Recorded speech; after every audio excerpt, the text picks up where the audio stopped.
तो तिलैया वालों, मुझे तो पहचानते ही होगे, या फिर अगर मुझे नहीं पहचाना तो मेरी आवाज को आप जरूर पहचानते होगे। मैंने देखा इंस्टाग्राम पे वो काफी व्यूज आ रहा। मेरा पहला ही वीडियो 4 लाख 4.5 लाख 2 दिन में चला गया। मैंने स्टेट लेवल पे मॉडलिंग किया, वहां पे मैंने जीता। मैंने फ्लिपकार्ट और अमेजोन में एज अ मॉडल काम किया। मेरे पास जितने लोग आते हैं तो सबसे पहले उनका एक ही सवाल होता है। उनका पहला बोलने का तरीका था, भैया तिलैया वालों। मैं जितने फूड्स आप देखते हो वो मैं खाता नहीं हूँ बेसिकली, नहीं तो मेरा शरीर ऐसा नहीं, तो बस थोड़ा सा चखता हूँ आप लोगों के लिए। मैं जब मॉडलिंग में था ना, तो वहाँ तिलैया को क्या झारखंड को नहीं जानते। तो मैं चाहता हूँ पूरे तिलैया को पूरा भारत देश जान। रामनवमी का एक ब्लॉग डाला था, उसमें मुझे 2 से ढाई घंटे खड़े रहना पड़ा था, जिसकी वजह से मेरे लेफ्ट पैर में दर्द हो गया। अगर दो जगह पे मैं एक जगह उर्फी जावेद खड़ा कर दूं और एक जगह हमारे झुमरी तिलैया कहीं अन्नपूर्णा देवी को मैं खड़ा कर दूं, तो रिस्पेक्ट से लोग अन्नपूर्णा देवी को देखेंगे, ना कि उर्फी जावेद को। मैंने मॉडलिंग छोड़ दिया था, तो अभी फिलहाल मैं तिलैया का एक्टिव मॉडलिंग जज हूँ। मैं चाहता हूँ कि तिलैया के जिस जगह पर मैं नहीं जा सकता वो जगह को आप एक्सप्लोर करो, पूरा तिलैया को ऊपर करो यार, एटलीस्ट साथ में मिलकर करो। इंस्टाग्राम, यूट्यूब या फेसबुक एक दुकान है, उसी तरीके से आपको कंटिन्यूअस दुकान खोलना पड़ता है। तो इंस्टाग्राम की सेम प्रोडक्ट दे दी, उनसे कुछ आपको ऑफर मिला है, क्या है वो? तो मेरा एक कंटेंट आने वाला है। मेरे जो पहला सेलिब्रिटी है वो अन्नपूर्णा मैम है। चैनल पे, मेरे चैनल पे बने रहना, आपको अच्छा चीज देखने को मिलेगा। आजकल इंस्टाग्राम पे लोगों का झुकाव ज्यादा है, क्यों? इंस्टाग्राम पे पसंद करते हैं लोग शॉर्ट ड्यूरेशन के कारण। यूट्यूब पे ये फीचर्स नहीं था, अभी लॉन्च किए वो लोग शॉर्ट, इसके वजह से यूट्यूब अभी थोड़ा पीछे है और इंस्टाग्राम आगे। अगर आप चाहते हो कि शॉर्ट टर्म में आपको इंस्टाग्राम ऊपर उठाए, आप एक मैं बैकडोर बताता हूँ आपको, जो मुझे नहीं बताया था लेकिन मैं फिर भी बता। कहते हैं सोशल मीडिया का जो ट्रेंड है वो कहीं ना कहीं लोगों के लिए काफी लाभदायक है। उसका मुख्य वजह है कि आज सोशल मीडिया का इतना पावर है कि लोग उसके वजह से देश दुनिया में अपनी अलग पहचाने में कोई कसर छोड़ते नहीं दिख रहे। चाहे वो ब्लॉग के सेक्टर में हो, चाहे वो इंस्टाग्राम या कोई इन्फ्लुएंसर का सेक्टर में हो, चाहे वो मेडिकल सेक्टर में, चाहे किसी भी सेक्टर की मैं बात करूं, तो कहीं ना कहीं सोशल मीडिया काफी कारगर साबित हो रही है। वहीं आज हमारे साथ एक ब्लॉगर है और यूं कहें कि एक अपनी जिंदगी को बहुत बेहतरीन तरीके से जीने वाले और खुशमिजाज व्यक्ति सुमित जी हैं। सुमित जी, पहले तो हमारे चैनल में आपका स्वागत है। आप अपने बारे में हमारे दर्शकों को बताइए। तो तिलैया वालों, मुझे तो पहचानते ही होगे, या फिर अगर मुझे नहीं पहचाना तो मेरी आवाज को आप जरूर पहचानते होगे। मैं झुमरी तिलैया का रहने वाला हूँ। झुमरी तिलैया में झंडा चौक के पास में रहता हूँ। मेरी उम्र 27 साल है। मैंने ब्लॉगिंग काफी पहले जो शुरू किया, लेकिन एज अ इंस्टाग्राम पे मैंने ब्लॉगिंग शुरू किया है, वही 2 साल से मैंने शुरू किया है। मैं पहले ट्रैवल ब्लॉगिंग करता था, उसके बाद मैंने देखा कि उसमें थोड़ा सा प्रॉब्लम हो रहा जॉब में, तो मैंने फूड ब्लॉगिंग किया यहाँ पर, और अभी मैं फूड ब्लॉगिंग कर रहा हूँ। आपने अपनी करियर की शुरुआत मॉडलिंग से की थी, मॉडलिंग से फिर ब्लॉगर, वो क्या रहा उस समय से अभी तक का ड्यूरेशन कैसा रहा, और आपने किस तरह परेशानी झेली, और क्या कुछ मन में सवाल आया, क्या कुछ मन में ऐसा सोचे कि ब्लॉगिंग हमारे लिए ज्यादा बेटर है, तो कब ये आपको ख्याल आया? 2016 में झुमरी तिलैया में जेडीसी के द्वारा मॉडलिंग का कंपटीशन कराया गया था, जहाँ पे मैं जीता था। उसके बाद फिर मैंने स्टेट लेवल पे मॉडलिंग किया, वहाँ पे मैंने जीता। मैंने फ्लिपकार्ट और अमेजोन में एज अ मॉडल काम किया। उसके बाद 2017 में मैंने मिस्टर इंडिया, जो को पावर्ड बाय जेवन वर्ल्ड था, ऑफिशियल मिस्टर इंडिया का मैंने ऑडिशंस दिया और मैं टॉप 30 कंटेस्टेंट में से आया था। तो वहां पे मैं सेलेक्ट नहीं हो पाया था टॉप 16 में, जो काफी हर्ट ब्रोकन था, तो मैंने मॉडलिंग छोड़ दिया था। तो अभी फिलहाल मैं तिलैया का एक्टिव मॉडलिंग जज हूँ। जो मेरा करियर में मैंने चेंज किया था कि मैंने देखा कि मुझे लोगों से इंटरेक्शन करना अच्छा लगता है, तो मैंने ट्रैवल ब्लॉग शुरू किया। तो ट्रैवल ब्लॉग शुरू करते करते मैंने देखा उसमें थोड़ा सा मुझे घर से दूर रहना है, एक्सपेंस ज्यादा हो रहा है, जॉब छोड़ना पड़ जा रहा है, तो ये सब थोड़ा सा नहीं मैनेज हो पा रहा था। तो मैंने फिर फूड ब्लॉगिंग शुरू किया तिलैया का ही। यहाँ पे काफी बेहतरीन चीज है हमारे तिलैया, तो मैंने सोचा चलो उसको एक्सप्लोर करते भाई। तो मैंने देखा इंस्टाग्राम पे वो काफी व्यूज आ रहा। मेरा पहला ही वीडियो 4 लाख 4.5 लाख 2 दिन में चला गया। तो फिर मैंने ब्लॉगिंग का एज अ फूड ब्लॉगर मैंने वहां से शुरुआत करा। अगर मैं छोटा सा बात करूं, सपोज यहाँ कभी एक समोसा वाले हैं, हाँ। अगर उनका जो प्रमोशन करना हो आपको और दर्शकों को बताना हो, तो शुरुआत कैसे करेंगे? तो सबको मेरे वीडियोस जो देखते हैं वो जानते ही होंगे, मेरा जो वर्ड का मतलब वीडियो का शुरुआत ही वैसा होता है। तो तिलैया वालों, आज मैं आ गया हूँ समोसे की दुकान पे। ये समोसे वाले काफी पुराने हैं, मैं और आप यहाँ पर हमेशा खाते ही होंगे, लेकिन इनका जो टेस्ट है ना वो तिलैया के और भी जो समोसे वाले उनसे काफी बेहतरीन है। यहाँ की जो चटनी होती है ना भाई साहब, वो यहाँ इस समोसे की दुकान को थोड़ा बेहतरीन बनाता है। मैंने टेस्ट किया, मुझे अच्छा लगा। आप टेस्ट करके जरूर बताना आपको कैसा लगा। ये मेरी शुरुआत है। बहुत अच्छा लगा। और हमारे दर्शकों का कुछ सवाल भी आपसे है। पहला सवाल है कि एक ब्लॉगर जो होता है उसकी जिंदगी में कितनी परेशानियां आती है, कभी यहाँ ट्रैवल करना, कभी धूप में, कभी छांव में, कभी बारिश में, कभी इसमें, तो कितनी परेशानी आती है उसमें? सर परेशानी की अगर बात करूं तो परेशानी बहुत ज्यादा आती है। अभी मैंने रामनवमी का एक ब्लॉग डाला था, उसमें मुझे 2 से ढाई घंटे खड़े रहना पड़ा था, जिसकी वजह से मेरे लेफ्ट पैर में दर्द हो गया था। उसके बाद उसके जस्ट कल होके, रामनवमी के कल होके मुझे जाना पड़ा था गुरपा। वहाँ के जो आरपीएफ थे और गुरपा के जो टूरिज्म डिपार्टमेंट को इन्फ्लुएंस कर रहे हैं, वहाँ के जो मतलब हेड थे रेलवे मिनिस्टर वाले के कुछ डिपार्टमेंट के थे, उन्होंने मुझे बुलाया था। गुरपा का वहाँ पे एक मंदिर है, उसको शूट करना था और 1600 सीढ़ी मुझे चढ़ना था। तो पैर में दर्द होने के बावजूद धूप में मुझे 1300 सीढ़ी चढ़ना पड़ा, 1300 उतरना पड़ा, प्लस मुझे ब्लॉग शूट करना पड़ा और उसके एक दिन बाद मुझे जाके फिर वीडियो अपलोड भी करना पड़ा। तो काफी हेक्टिक रहती है वो। जितना आपको वैरायटी, जितना ये दिखता है वो वैसा होता नहीं है। मैं जितने फूड्स आप देखते हो वो मैं खाता नहीं हूँ बेसिकली, नहीं तो मेरा शरीर ऐसा नहीं, तो बस थोड़ा सा चखता हूँ आप लोगों के लिए। उसमें मैंने गुरपा का आपने जिक्र किया, उसमें मैंने देखा था आपका वीडियो में, तो आप बहुत एक छोटे से मतलब गली में आप ट्रैवल करके वीडियो शूट कर रहे हैं। अरे वो काफी इंटरेस्टिंग था। मैं उसके बारे में सोचा था कि आप पूछोगे, मतलब वो काफी इंटरेस्टिंग था। गुरपा का जब आप पहाड़ी मंदिर जाओगे ना, तो उसमें मैं इतनी पतली सी गली थी, वहां से गुजरना पड़ा। और चमगादड़ का मतलब इतना भीड़ था, मतलब एक एडवेंचर, एक क्यूरियोसिटी, एक डर, सब कुछ मिल रहा था मुझे वहां। मजा आ गया था मुझे। तो ये सब में जब आप जाते हैं वहां पे, तो आपको लोग जो, जैसे आपके जो प्रशंसक है वो मिलते होंगे, तो उनका किस तरह, उनका मतलब बोलना किस तरह होता है? आपके पास पहुंचता है तो बहुत खुशी महसूस, तो किस तरह वो अपने व्यक्त करते हैं उस तरह का? तो मेरे पास जितने लोग आते हैं तो सबसे पहले उनका एक ही सवाल रहता है, मतलब मुझे पहचान जाते हैं। काफी लोग तो मेरे पास आते नहीं है, तो काफी लोग, कुछ लोग और कुछ लोग आते हैं, तो उनका पहला बोलने का तरीका था, भैया तिलैया वालों। तो मैं बोलता हूँ हाँ। मतलब मुझे काफी अच्छा लग रहा है कि मेरा जो ये स्लैंग है वो पूरे तिलैया समझ रहे, जान रहे, मुझे पहचान रहे, तो थोड़ा अच्छा लगता है।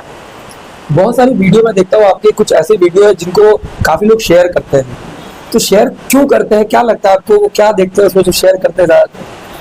पहला तो मेरा बोलने का तरीका, और दूसरा मैं जिस तरह रिप्रेजेंट करता हूँ मेरे तिलैया को, हमारे आपके और सभी के तिलैया को जिस तरीके से मैं रिप्रेजेंट करना चाहता हूँ।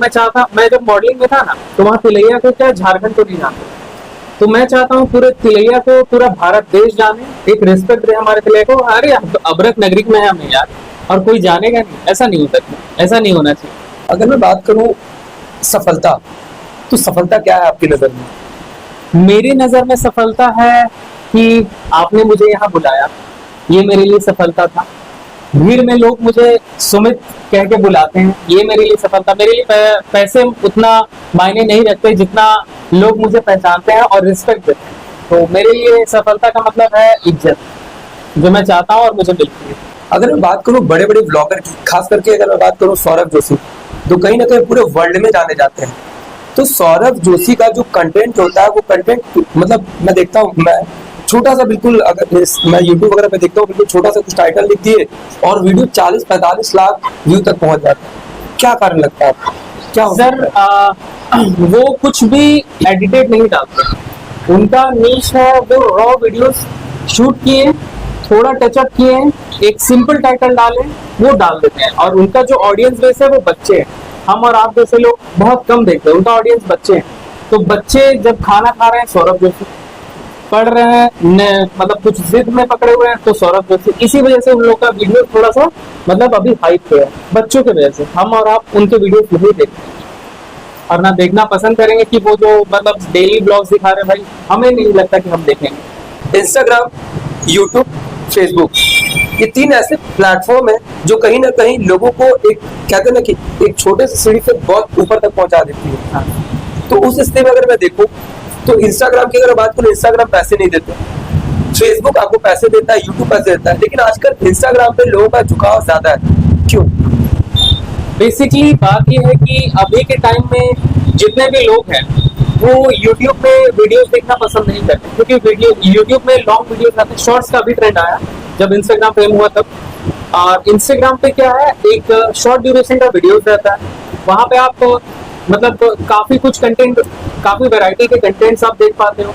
आपके लाइकिंग, आपके पसंद के कंटेंट्स रहते हैं, कस्टमाइज कर सकते हो मैं किस तरह का ऑडियंस, मतलब कि किस तरह का वीडियोस देखना चाहता हूँ। प्लस उसमें पॉपुलैरिटी जल्दी मिलती है क्योंकि उसमें पब्लिक ज्यादा है, और पब्लिक ज्यादा है क्योंकि इंस्टाग्राम को पसंद करते हैं लोग शॉर्ट ड्यूरेशन के कारण। यूट्यूब पे ये फीचर्स नहीं था, अभी लॉन्च किए वो लोग शॉर्ट, इसके वजह से यूट्यूब अभी थोड़ा पीछे है और इंस्टाग्राम आगे।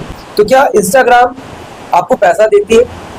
नहीं, इंस्टाग्राम पे आपको फॉलोअर्स कितने हो, एंगेजमेंट कितना सारा है, उनसे इंस्टाग्राम आपको पैसे नहीं देते हैं। आपका पैसा आता है प्रमोशन से, आप जो प्रमोशन करोगे, या फिर आपको किसी ब्रांड का प्रमोशन मिला, या फिर लोकल प्रमोशन जो मिला उससे आप पैसे कमा सकते हो। ऐसे इंस्टाग्राम से आप पैसे नहीं कमा सकते। तो इंस्टाग्राम, अगर मैं इंस्टाग्राम से बात करूं तो पैसे कमाने का जरिया कैसे है इंस्टाग्राम से? जैसा कि मैंने बताया कि अगर आप किसी लोकल शॉप या फिर किसी रेस्टोरेंट या किसी चीज को आप प्रमोट करते हो, जैसे मैं प्रमोट करता हूँ तो मैं कुछ पैसे चार्ज करता हूँ। जैसे छोटे मोटे शॉप जो आते हैं, एक जो शॉप था, मैं एक स्टोरी बताता हूँ, मुझे याद आया। एक शॉप था, मैं शॉप का नाम नहीं लूंगा क्योंकि क्रेडेंशियल है। हाँ। तो उस शॉप का मैंने रिव्यू गलत कर दिया क्योंकि मुझे टेस्ट पसंद नहीं आया था। तो उस दुकान का जो फुटफॉल था वो काफी कम गया, जो कि मुझे भी काफी बुरा लगा। उन्होंने मैसेज करके मुझसे बोला, रिक्वेस्ट किया कि एक बार आप प्लीज आइए।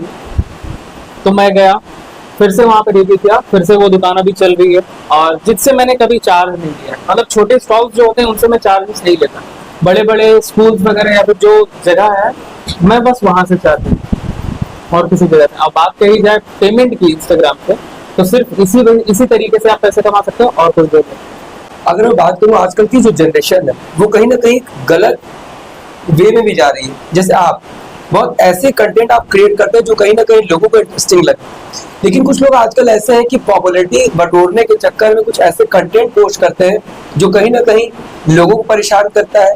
लोग अपनी फैमिली के साथ देख नहीं पाते हैं और उससे गलत मैसेज जाता है। तो उनको क्या आप सजेशन देना चाहेंगे और उनसे क्या कुछ रिक्वेस्ट करना चाहेंगे? मेरा सजेशन तो पहला ये रहेगा कि जिस टाइप का कंटेंट्स अगर 18+ आप डाल रहे हो तो उसमें एक फिल्टर का ऑप्शन आता है कि 18 के अंडर जो है वो नहीं देख सकते, वो फिल्टर कर दो यार। अगर वो नहीं कर सकते तो वल्गैरिटी से अगर आप पॉपुलैरिटी पा रहे हो तो ये कोई पॉपुलैरिटी नहीं है। अगर दो जगह पे मैं एक जगह उर्फी जावेद खड़ा कर दूं और एक जगह हमारे झुमरी पे ले कहीं अन्नपूर्णा देवी को मैं खड़ा कर दूं, तो रिस्पेक्ट से लोग अन्नपूर्णा देवी को देखेंगे, ना कि उर्फी जावेद को, क्योंकि इनका पॉपुलैरिटी अलग है, इनका पॉपुलैरिटी अलग है। जबकि उर्फी जावेद को लोग ज्यादा जानते हैं। एक रिस्पेक्ट की बात यहाँ पे आती है, तो रिस्पेक्ट अन्नपूर्णा मैम को मिलेगा, इनको। मैं खुद इनको नहीं देखना चाहता। आजकल इंस्टाग्राम पे जो अकाउंट बनाते हैं उनके मन में सवाल होता है कि मेरे पास 1 मिलियन फॉलोअर्स हो जाता है, मेरे 5 मिलियन हो जाते हैं, मेरे ये हो जाते, वो हो जाते, तो वो कर तो नहीं पाते हैं। कुछ लोगों की कंटिन्यूटी नहीं होती है, कुछ लोग अगर करना भी चाहते हैं तो हो नहीं पाता है। तो उनको कैसे कहीं कंटिन्यूटी बरकरार कैसे रखा जाए, फॉलोअर्स कैसे बढ़ाया जाए, और क्या कुछ उनको डेली चेंजेस लाने पड़ेंगे जिससे वो नए मुकाम हासिल कर सके? इसका सबसे सिंपल सा जवाब ये है कि इंस्टाग्राम, यूट्यूब या फेसबुक एक दुकान है। आप दुकान का शटर उठाते हो तो किसी दिन आप 100 रुपए बेचते हो, किसी दिन 1 लाख रुपए बेचते हो, किसी दिन आप बोनी तक नहीं करते। उसी तरीके से आपको कंटिन्यूअस दुकान खोलना पड़ता है। तो इंस्टाग्राम भी सेम है, सेम एल्गोरिदम पे काम करता है। आपके व्यूज आए या ना आए, फॉलोअर्स बढ़े या ना बढ़े, आपको कंटिन्यूटी रखना होगा, प्लस आपको क्वालिटी भी देना पड़ेगा, जो कि मैं दे रहा हूँ। और मेरे फॉलोअर्स अच्छे खासे बढ़ रहे धीरे धीरे।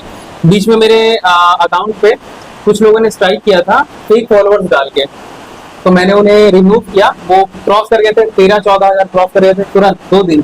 तो मैंने सभी को हटाया, फिर अभी जेन्युइन फॉलोअर्स फिर बढ़े। मेरा रीच डाउन हुआ, लेकिन मुझे पता है मेरा रीच डाउन होने से कोई फर्क नहीं पड़ने वाला। मुझे पूरा तिलैया देखते हैं और सपोर्ट करते हैं। तिलैया वाले हैं या फिर यूं कहें कुंडवा वाले, उनके लिए क्या मैसेज रहेगा और ये पॉडकास्ट को वो क्यों देखें? पॉडकास्ट को मैं चाहता हूँ आप इसलिए देखो कि किस जगह से मैं उठा हूँ। काफी मतलब 100-200 फॉलोअर्स लेके, फॉलोअर्स नहीं थे वो मेरे फ्रेंड्स थे, उनको लेकर के मैंने अभी इतना नाम बना लिया है कि वो मुझे पूरे तिलैया जानते हैं। तो मैं चाहता हूँ कि तिलैया के जिस जगह पर मैं नहीं जा सकता उस जगह को आप एक्सप्लोर करो, पूरा तिलैया को ऊपर करो यार, एटलीस्ट साथ में मिलके करते हैं। तो महिला बाल विकास मंत्री जो अन्नपूर्णा देवी है उनसे कुछ आपको ऑफर मिला है, क्या है वो? अन्नपूर्णा मैम से ऑफर नहीं, मैं उनके पास थोड़ा सा मतलब बात करने गया था, तो मेरा एक कंटेंट आने वाला है, तो मैं वो कंटेंट अभी फिलहाल रिवील नहीं करूंगा। तो उसमें क्या है कि मैं मेरे जो पहला सेलिब्रिटी है वो अन्नपूर्णा मैम है, क्योंकि होल एंड सोल है हमारे पूरे झारखंड तिलैया। तो झारखंड की, आप बिल्कुल सही कह रहे हैं, झारखंड की भी है। झारखंड की है, तो उनसे शुरुआत मैं कर रहा हूँ। मैम ने भी काफी सपोर्ट दिखाया है, तो आप चैनल पे, मेरे चैनल पे बने रहना, आपको अच्छा चीज देखने को मिलेगा। आजकल इंस्टाग्राम को बेटर तरीके से अगर मैं प्रमोट करना चाहूँ, मतलब जो अपना जो पेज है उसको प्रमोट मैं करना चाहूँ, तो उसके लिए क्या कुछ हमें सावधानियां बरतनी पड़ेंगी, क्या कुछ कार्य करने पड़ेंगे, वो बता दीजिए। सिंपल सी बात है, अगर आप इंस्टाग्राम को पंप करना चाहते हो तो रियल कंटेंट्स डालो, क्लैरिटी डालो, कंटिन्यूटी डालो, कंटिन्यूस आप उसको डालो, प्लस उसमें कुछ भी वल्गैरिटी मत दिखाओ, क्योंकि अब वल्गैरिटी को फिल्टर कर रहा है इंस्टाग्राम, तो वो अब काम नहीं आने वाला। और दूसरा सबसे मेन चीज है, अगर आप चाहते हो कि शॉर्ट टर्म में आपको इंस्टाग्राम ऊपर उठाए, आपको पूरा जिस जगह पे हो वो जाने, तो एक मैं बैकडोर बताता हूँ आपको, जो मुझे नहीं बताना चाहिए लेकिन मैं फिर भी बता रहा हूँ। आप उसको एज एन एड चला दो, तो पूरे जिस जगह पे आप हो वो जगह के लोग देखेंगे। अगर आपका कंटेंट वैसा है तो वो लोग सपोर्ट भी करेंगे और आपको फॉलो भी करेंगे। ये सबसे सिंपल वे है। तो ये हमारे साथ सुनील जी थे। कहीं ना कहीं इनका ये साफ तौर पे कहना है कि इंस्टाग्राम में पॉपुलैरिटी या बटोरी है, लेकिन एक उसकी तय सीमा है, उसके अकॉर्डिंग आप चलो। मैं निष्कांत पांडे, जर्नी टूडे।